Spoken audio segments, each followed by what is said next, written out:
Order! Order! You are an incorrigible delinquent at times. Behave yourself, man!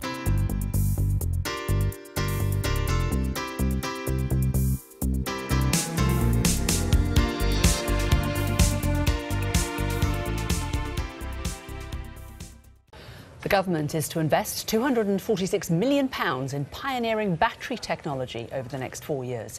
It's part of a new industrial strategy which ministers hope will spark an automotive and household energy revolution.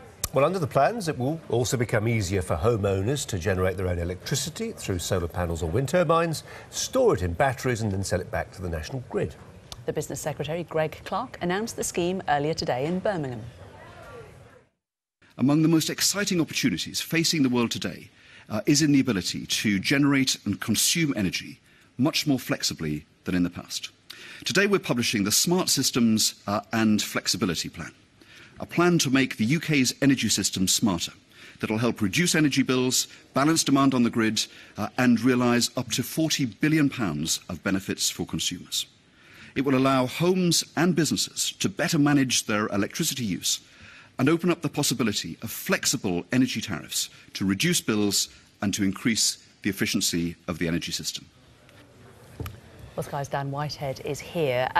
Dan, how will these schemes work? It's a good question. What the government is doing over the next 4 years is basically handing out millions of pounds to small companies, to big companies, to say, look, how can we improve our energy storage and our energy creation?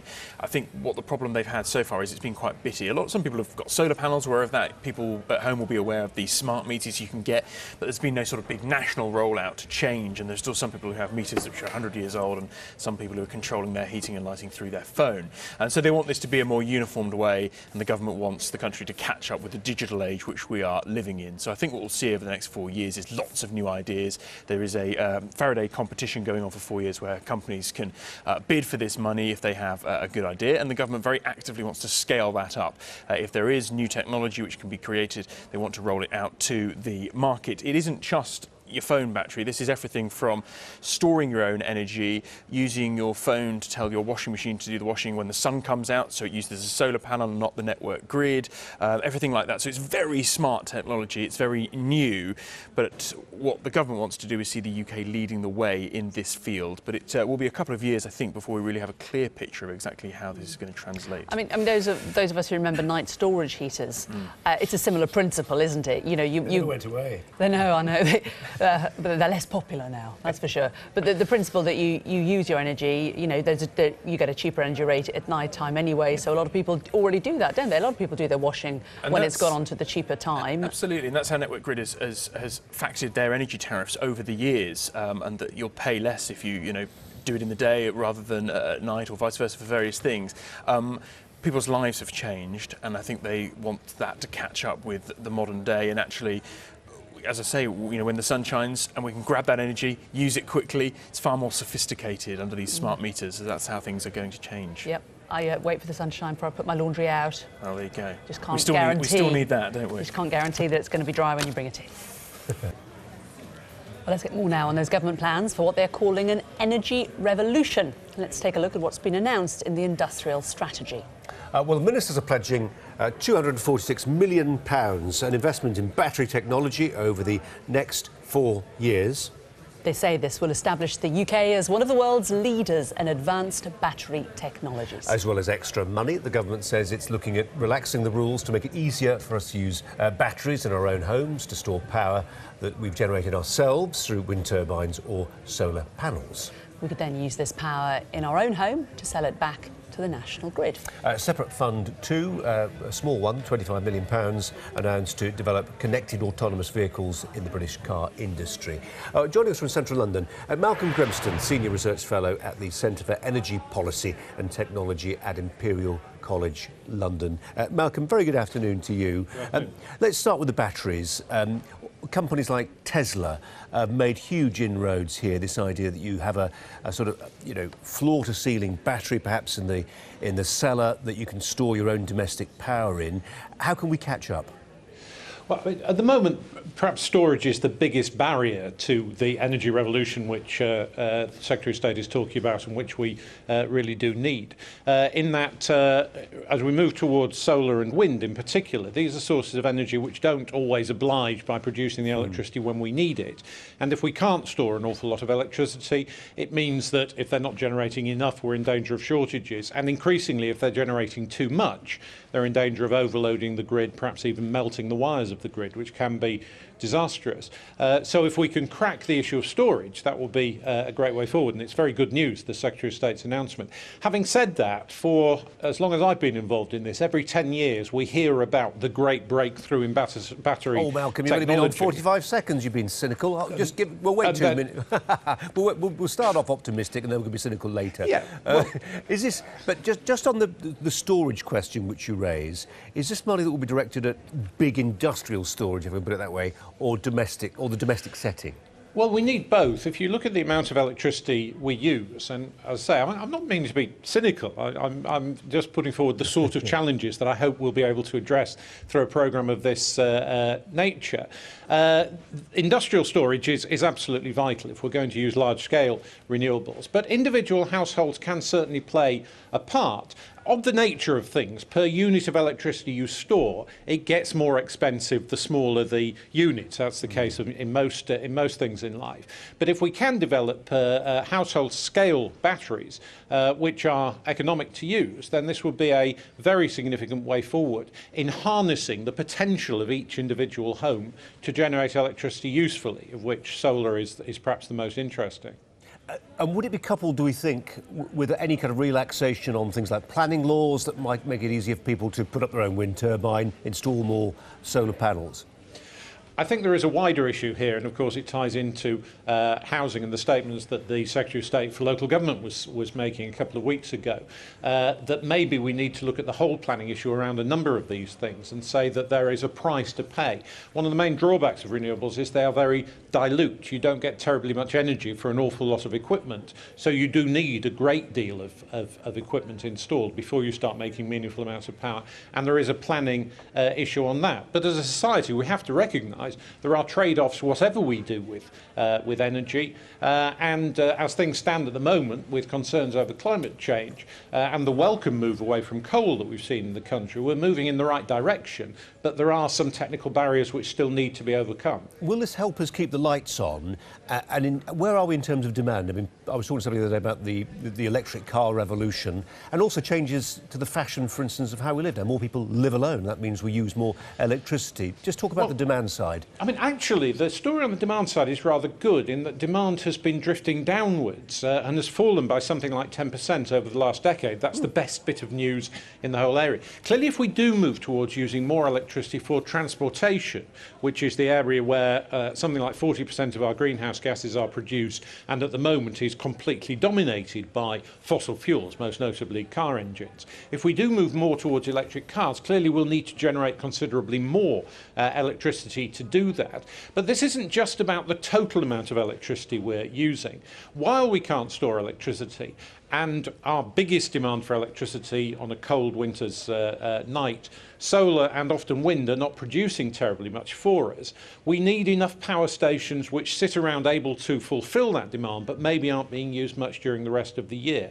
The more we can use the opportunities that the internet offers us to reduce that peak demand by switching the freezer off for half an hour, by maybe altering air conditioning or whatever it is at times when demand is high, we can reduce the need for those extra power stations, which is going to have considerable economic benefits and indeed environmental benefits as well. So storage is the kingpin within all of this, but this overall story on demand and energy efficiency has been a good one, actually, in most developed countries recently, and we'll hope to see that go forward.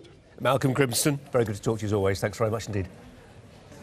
Well, Sky's Joe Tidy has this update from a battery manufacturer in Abingdon, Oxfordshire.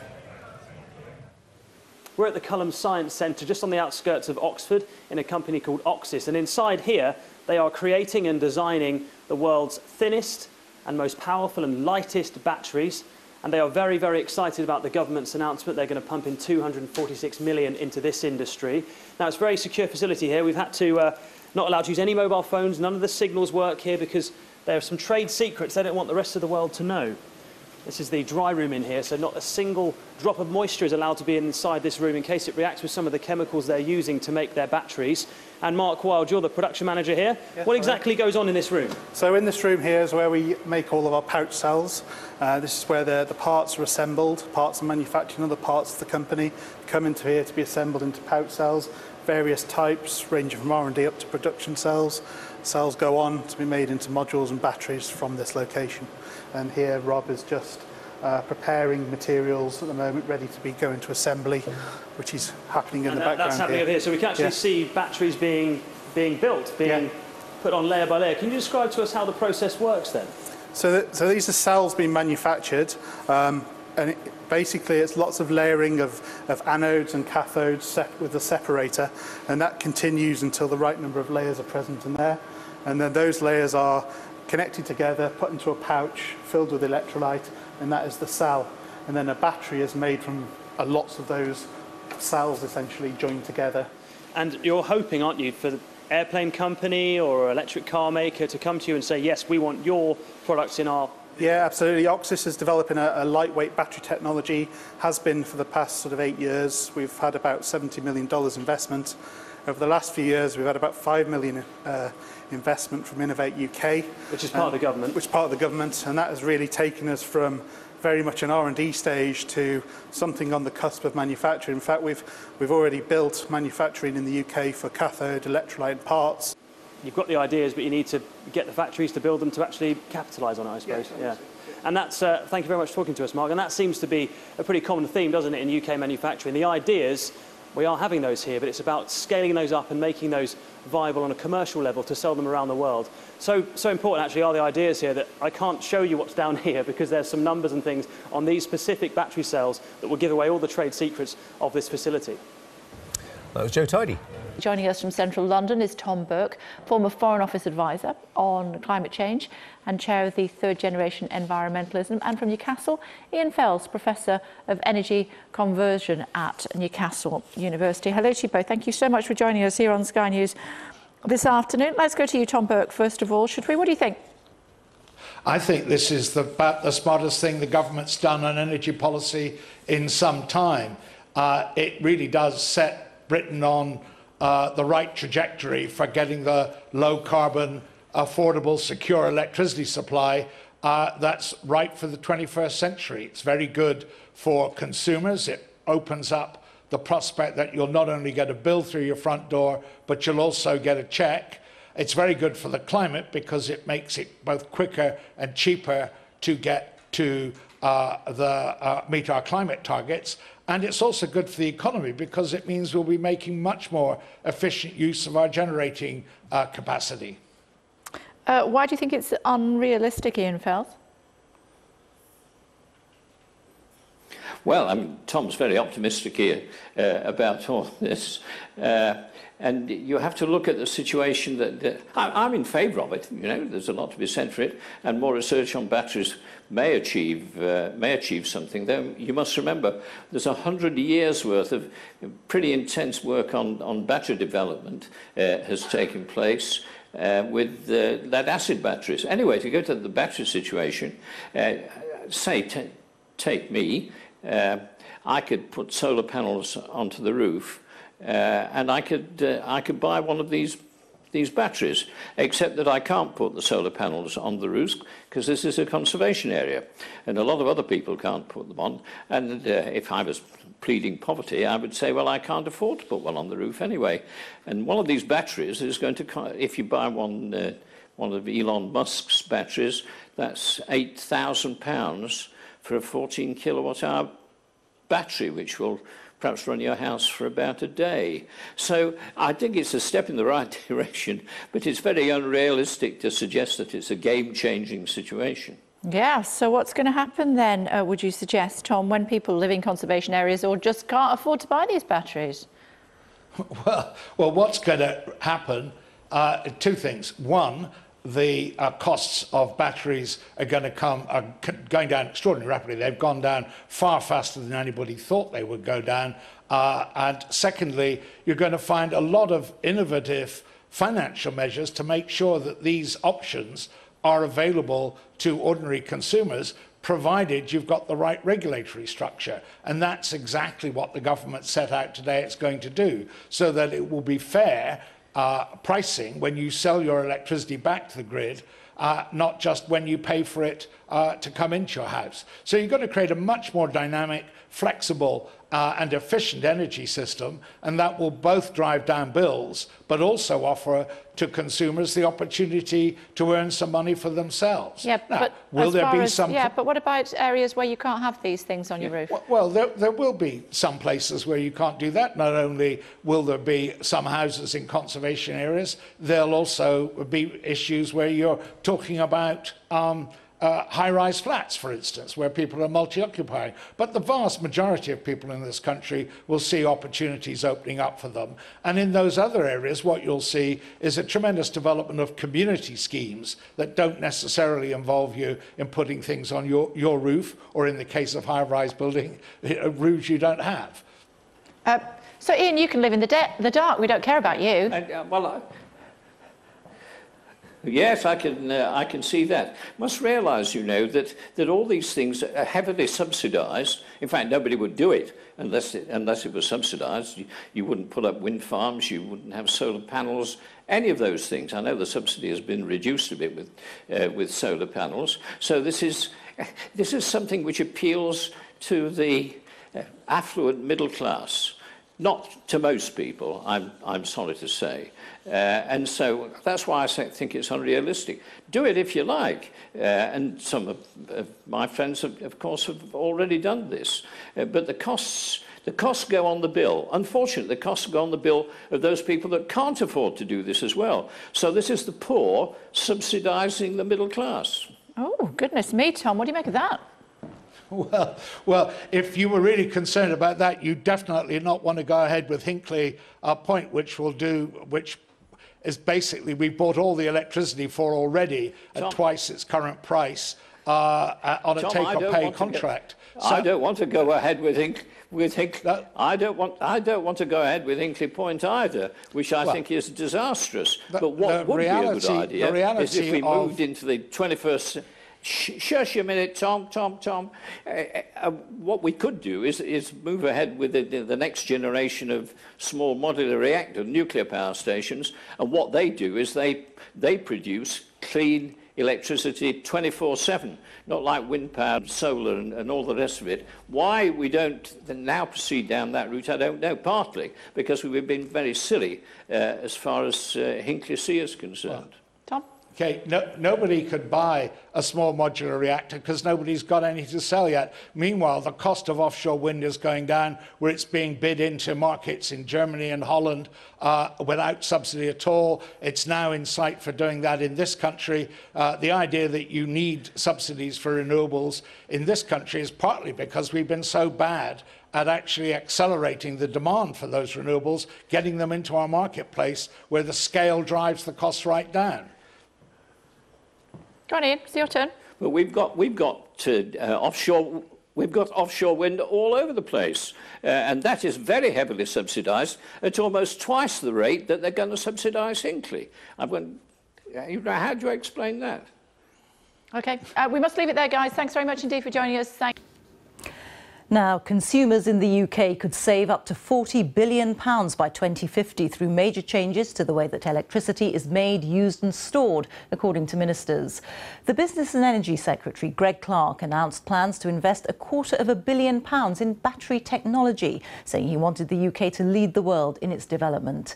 Richard Westcott has this report. From obvious things like our phones to London's new whispering black cab, here on secret tests in Norway, to this experimental aircraft. Battery power is taking off around the world. The problem is they still run out too quickly. So today the government's promised to invest millions improving the technology. Joining together the research, development, application and the manufacture of energy storage technologies and specifically battery storage, is a huge opportunity for the energy sector and the automotive sector alike. Right now, Britain is a front runner with battery research, like here at Warwick University, where they're trying to solve the two biggest issues, making batteries weigh less and last longer. This room is 4 times drier than the centre of the Sahara Desert because it's where they physically put the batteries together and any moisture can ruin the process. They're taking sheets like this containing the lithium ions and they're sandwiching them together in this machine. Here they've welcomed this latest investment but warn that competition from China, Japan, Korea and America is fierce. We are producing the cells that we are producing. Even by our competitors are saying that it's 80–90% better than what they have got.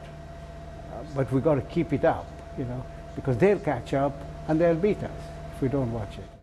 As governments around the world scramble to cut pollution, demand for batteries is soaring. In China, they used £5 billion worth of lithium-ion batteries 3 years ago. That will double by next year. It's the same story across Western Europe. Again, production will nearly double, from 1.2 billion to 2.3 billion pounds. Batteries could also make wind and solar power more productive. One idea being floated is to use old electric car batteries to store energy from wind turbines. I think we'll see, and people are already working on this in the UK, is to combine batteries with the production of renewable power. And if you can do that successfully at scale, you can remove the challenge that the wind doesn't blow all the time and the sun doesn't always shine, and you can have a continuous flow of energy into the grid.